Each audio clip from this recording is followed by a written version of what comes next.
Good morning children.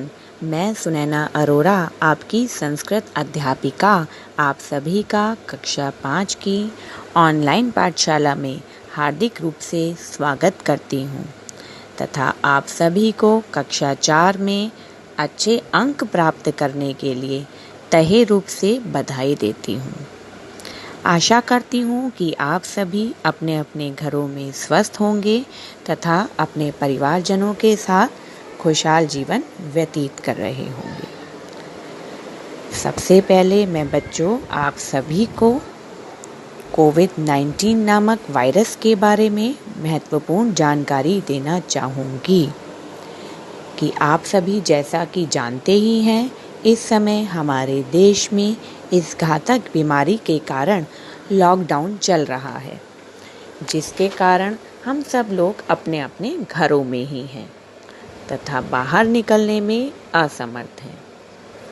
इस बीमारी के बचाव के लिए हम सभी को अपने अपने घरों में ही रहना चाहिए, मुंह पर मास्क लगाकर रखना चाहिए, हाथों को बार बार धोते रहना चाहिए, खांसते और छींकते समय अपने नाक और मुंह पर टिश्यू पेपर या रुमाल का प्रयोग करना चाहिए। और बच्चों, अगर आप में से किसी को या हम में से किसी को यदि खांसी या बुखार के लक्षण दिखाई दें तो हमें नज़दीकी डॉक्टर के पास ज़रूर जाना चाहिए। इसमें हमारे ध्यान देने योग्य बातें हैं जो कि आप एक बार देख सकते हैं कि हमें इसमें ध्यान देना चाहिए। इस उपरोक्त कार्यों के अतिरिक्त हमें अपने अपने भगवान से, अपने अपने इष्ट देव से अपने घरों में ही यह प्रार्थना करनी चाहिए कि हे प्रभु, इस संसार में हमारे सभी पिछले कुकर्मों की क्षमा करके हमें एक अच्छा जीवन दें और संसार से इस बीमारी को दूर भगाएं, ताकि हम सभी फिर एक बार एक जगह एकत्र हो पाएं और अपना अपना कार्य सुचारू रूप से कर पाएं। इसके अतिरिक्त मैं एक बात आपको और बताना चाहूँगी कि यदि हम इस समय हमारे प्रधानमंत्री जी नरेंद्र मोदी जी का कहना मानकर घर पर ही रहेंगे और सामाजिक दूरी बनाकर रखेंगे तो हम बहुत जल्दी अपने अपने विद्यालय में एक बार फिर आप लोगों से मिल पाएंगे।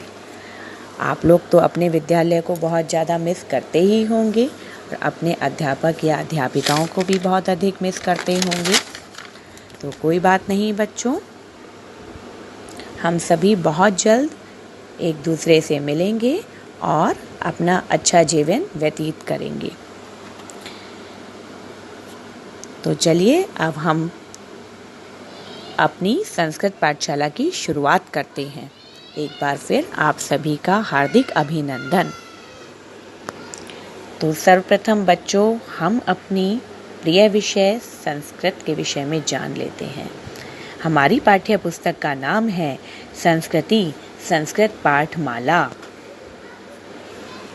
जिसकी लेखिका हैं डॉक्टर सावित्री गुप्ता जी और यह तरुण पब्लिकेशन से ली गई है। ये हमारे कुछ पाठों की सूची है, जिसमें हमारा सर्वप्रथम पाठ है प्रार्थना। अच्छा बच्चों, एक बात बताओ, हम लोग प्रार्थना तो करते ही हैं, प्रार्थना हम सब क्यों करते हैं? हम सब प्रार्थना इसलिए करते हैं कि हमारा अच्छा दिन व्यतीत हो सके। हम अपने अपने भगवान से, कोई अल्लाह से करता है, कोई वाहिगुरु से करता है, तो कोई जीसस क्राइस्ट से करता है, लेकिन करता ज़रूर है। वो इसलिए करते हैं कि हम अपना जीवन अच्छे रूप से व्यतीत कर सकें और हमारा दिन अच्छा जा सके। हम सुबह और शाम 2 समय प्रार्थना करते हैं। हम रात को सोने से पहले भी प्रार्थना करते हैं कि हे प्रभु, हमारी इस बीमारी को दूर करो, हमें अपने चरणों में स्थान दो। तो ऐसे ही हम जब विद्यालय आते हैं तो सब बच्चे और अध्यापक अध्यापिकाएं भी मिलकर एक जगह एकत्र होकर प्रार्थना करती हैं। वह भगवान से यही मांगते हैं कि हे प्रभु, हमें अच्छा दिन व्यतीत करें हम लोग सभी अच्छा दिन व्यतीत करें और एक साथ अच्छे से रह सकें। इसमें बच्चों, जैसे कि हमारा प्रथम श्लोक बता रहा है,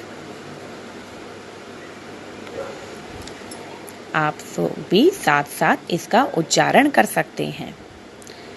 जैसे त्वमेव माता च पिता त्वमेव, त्वमेव बन्धुश्च सखा त्वमेव, त्वमेव विद्या द्रविणं त्वमेव, त्वमेव सर्वमम देव देव।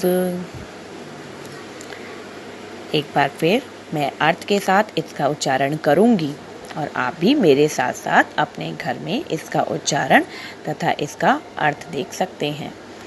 तो ठीक है, हम शुरू करते हैं। त्वमेव माता, अर्थात बच्चे भगवान से कह रहे हैं कि हे प्रभु त्वमेव माता, कि तुम ही मेरी माता हो। च अर्थात और, पिता त्वमेव, और तुम ही मेरे पिता हो। त्वमेव बन्धुश्च, तुम ही मेरे भाई हो। च और सखा त्वमेव, और तुम ही मेरे मित्र हो। त्वमेव विद्या, तुम ही मेरी विद्या हो। द्रविड़म त्वमेव, और तुम ही मेरे लिए धन हो। अर्थात त्वमेव विद्या, तुम ही विद्या हो। द्रविड़म त्वमेव, द्रविड़म अर्थात धन भी तुम ही हो। त्वमेव सर्वमम देव देव, हे देवताओं के देव, तुम ही मेरे लिए सब कुछ हो। आप लोगों को अच्छा लगा तो आप लोग इस श्लोक का उच्चारण तथा अर्थ जरूर करिएगा। तो ठीक है बच्चों, अब हम अपनी अगली कक्षा में एक नए श्लोक के साथ मिलेंगे। धन्यवाद। तब तक आप अपने घर पर स्वस्थ रहिए। कुशल मंगल रखिए।